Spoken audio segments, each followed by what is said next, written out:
Hi, second graders. Happy Tuesday. Lou is back here with me today, ready to read. He's a little bit more awake than he was when we read yesterday. He's got his cute bandana on and he's got a tennis ball, a very broken tennis ball that he's playing with right now. So he will be a little preoccupied while we are reading today. All right, today we are going to be reading chapter 18 from our book, Because of Winn, Dixie. All right, here we go. When we got to Gloria Dump's, I told her I had 2 surprises for her and asked which one she wanted first, the small one or the big one. The small one, said Gloria. I handed her the litmus lozenge and she moved it around in her hands, feeling it. Candy? She said. Yes, ma'am, I told her. It's called a litmus lozenge. And oh, Lord, yes, I remember these candies. My daddy used to eat them. She unwrapped the candy and put it in her mouth and nodded her head. Do you like it? I asked her. Mm-hmm. She nodded her head slowly. It tastes sweet, but it also tastes like people leaving. You mean sad? I asked. Does it taste like sorrow to you? That's right, she said. It tastes sorrowful, but sweet. Now what's surprise 2? What's Lou doing over there? Lou. Still playing with his ball. Come here, buddy. Come here. All right, let's find out what surprise number 2 is. What's surprise number 2? A book, I said. A book? Uh-huh, I said. I'm going to read it out loud to you. It's called Gone with the Wind. Miss Franny says it's a great book. It's about the Civil War. Do you know all about the Civil War? I've heard it mentioned a time or two, said Gloria, nodding her head and sucking on her candy. It's going to take us a long time to read this book, I told her. There are 1,037 pages. Woo-wee, said Gloria. She leaned back in her chair and crossed her hands on her stomach. We best get started then.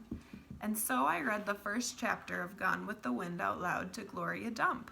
I read it out loud enough to keep her ghosts away. And Gloria listened to it good. And when I was done, she said it was the best surprise she had ever had, and she couldn't wait for chapter 2. That night, I gave the preacher the candy right before he kissed me goodnight. What's this? He said. It's some candy that Miss Franny's great-grandfather invented. The preacher unwrapped it and put it in his mouth. And after a minute, he started rubbing his nose and nodding his head. Do you like it? I asked him. Has a peculiar flavor. Root beer? I said. Something else. Strawberry? That too, but there's still something. It's odd. I could see the preacher getting further and further away. He was hunching up his shoulders and lowering his chin and getting ready to pull his head inside his shell. It almost tastes like a little melancholy, he said. Melancholy? What's that? Sad, said the preacher. He rubbed his nose some more. It makes me think of your mother. When Dixie sniffed at the candy wrapper in the preacher's hand. It tastes sad, he said, and sighed. It must be a bad batch. No, I told him. I sat up in bed. That's the way it's supposed to taste. Litmus came back from the war and his whole family was dead. His daddy died fighting and his mama and sisters died from a disease and the Yankees burned his house down and Litmus was very, very sad and what he wanted more than anything in the whole world was something sweet. So he built a candy factory and made litmus lozenges and he put all the sad he was feeling into the candy. My goodness, said the preacher. When Dixie snuffed the candy wrapper out of the preacher's hand and started chewing on it. Give me that, I said to Winn Dixie, but he wouldn't give it up. I had to reach inside his mouth and pull it out. You can't eat candy wrappers, I told him. The preacher cleared his throat. I thought he was going to say something important, maybe tell me another thing that he remembered about my mama, but what he said was, Opal, I had a talk with Mrs. Dewberry the other day. She said that Stevie says you called him a bald-headed baby. It's true, I said. I did, but he calls Gloria Dump a witch all the time, and he didn't call Otis a very nice name, and once he even said that his mama said I shouldn't spend all my time with old ladies. That's what he said. I think you should apologize, said the preacher. Me? I said. Yes, he said. You. You tell Stevie you're sorry if you said anything that hurt his feelings. I'm sure he just wants to be your friend. I don't think so, I told him. I don't think he wants to be my friend. Some people have a strange way of going about making friends, he said. You apologize. Yes, sir, I said. And I remembered Carson. Daddy, I said, do you know anything about Amanda Wilkinson? What kind of thing? Do you know something about her and somebody named Carson? Carson was her brother. He drowned last year. He's dead? Yes, said the preacher. His family is still suffering a great deal. How old was he? 5, said the preacher. He was only 5 years old. Daddy, I said, how could you not tell me something like that?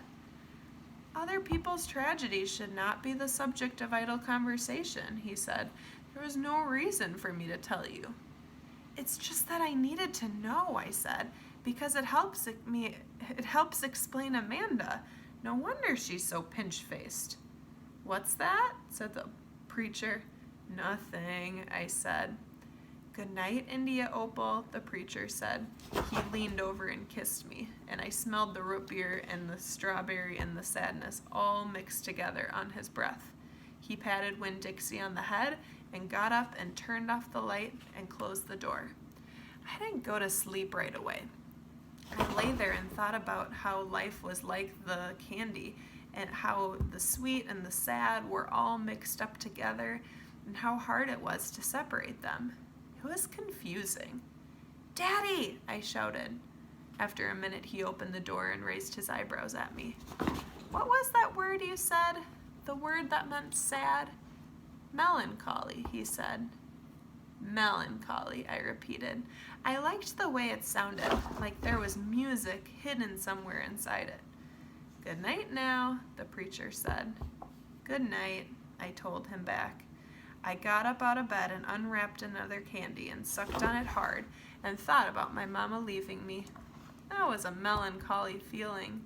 And then I thought about Amanda and Carson, and that made me feel melancholy too. Poor Amanda. Poor sweet Carson. He was the same age as Sweetie Pie, but he would never get to have his 6th birthday party. It's a sad ending to this chapter, but I agree with Opal. I really like that word melancholy, that there is a lot of good mixed in with the sad in this world, and I think that that kind of goes along perfectly with what we're going through right now with not being in school. Tomorrow we will be reading chapter 19. Hope you have a great day today.